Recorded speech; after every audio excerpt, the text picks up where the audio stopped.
Hey y'all, coming to you from the international headquarters of ScottieDTV, but I was at 2020 Cruisin The Coast, and I came across a 1946 Chevy pickup truck I think y'all are going to like. Let me get the camera turned around, we'll take a quick look at it.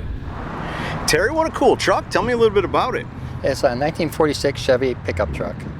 It's I built it. It's got a no limit engineering chassis, LS3 6L80 transmission, and it took about 7-8 months to build. Man, that was fast. And I would have never guessed it was a chassis truck. Yeah, they built the chassis for me. They built it pretty quick. I actually had to wait on it a little bit, but it took them about 6 weeks, 7 weeks to build the chassis. And this was the second one they built, so that was pretty exciting. It's supposed to be for road racing, this chassis originally. Right. It's called a Big 10. Right. And it's extremely light, and it's very rigid. And it rides pretty darn good for a little short wheelbase vehicle. Right, and you gotta, relatively speaking to what it rode like when you came from the factory, it rides really good. Well, I never got to experience that because, well, I have, so I'm gonna tell you, I'm sure it does. Right. You put a chassis and some good springs and some shocks and all that up underneath it, and you got tires and wheels. What size tire and wheels are you running on it? This is 20s in the rear by 12s, and the front is 18 by 10s in the front. Did you have to widen those rear fenders? Right, I widened it 2 inches on each side. Dude, you did a good job, man. It doesn't look like you did anything to it. It's supposed to look, well, you can see it in the running boards because the running boards look so fat on this. Right. That's about it, but everyone doesn't really notice that part. And what about the finish? Is that the way it was, or is that something you've come up with? It's totally, all of this is paint. The actual fenders, the fenders themselves are fiberglass, and the running boards are all, everything else is steel. But it's got the finish. It's called iron oxide paint. You can get it, you put violet fertilizer on top of it, and it makes it rust, make it that rust look. No kidding. But you do have some real rust on it. Not really. I do have these holes. That's right. Real rust holes right there. Right. But it's no really rust because the whole thing was sandblasted. Right.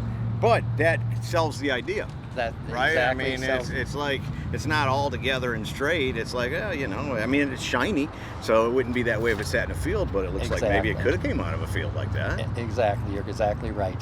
And what about the interior?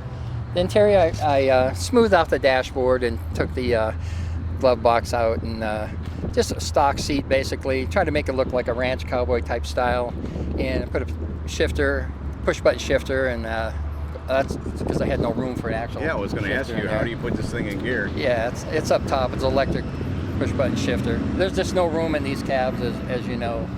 So space is at a premium. Yeah, and push buttons are cool, right? Exactly. Actually, with that, you can put a paddle shifter on there if you want, but. Well, let's do that. With that, yeah. All right. Well, let me know when you do that. I'll come back, right? Exactly. How fun would that be with a no-limit chassis and all that? I mean, we have a hot rod here. Yeah, that would be fun. Have you been into trucks a long time? Yes. I've got a 56 also, a twin turbo.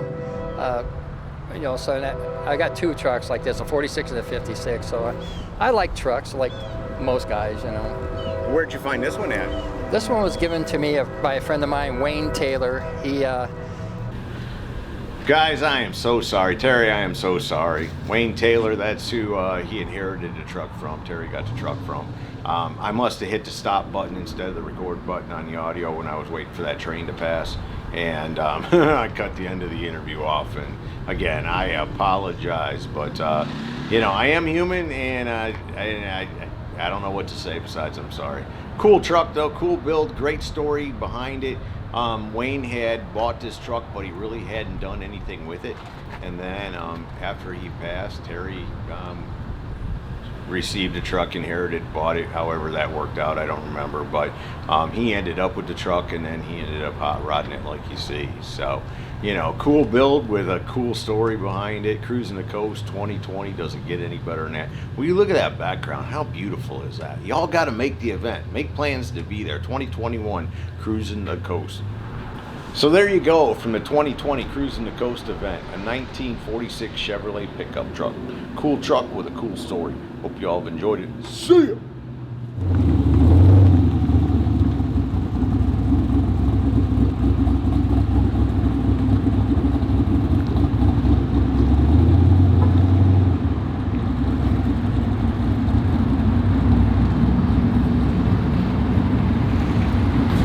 Hey y'all, make sure you subscribe to this channel and visit ScottieDTV.com for an easy way to search the hundreds of videos I have posted. Either click the link in the description or the one at the end of this video.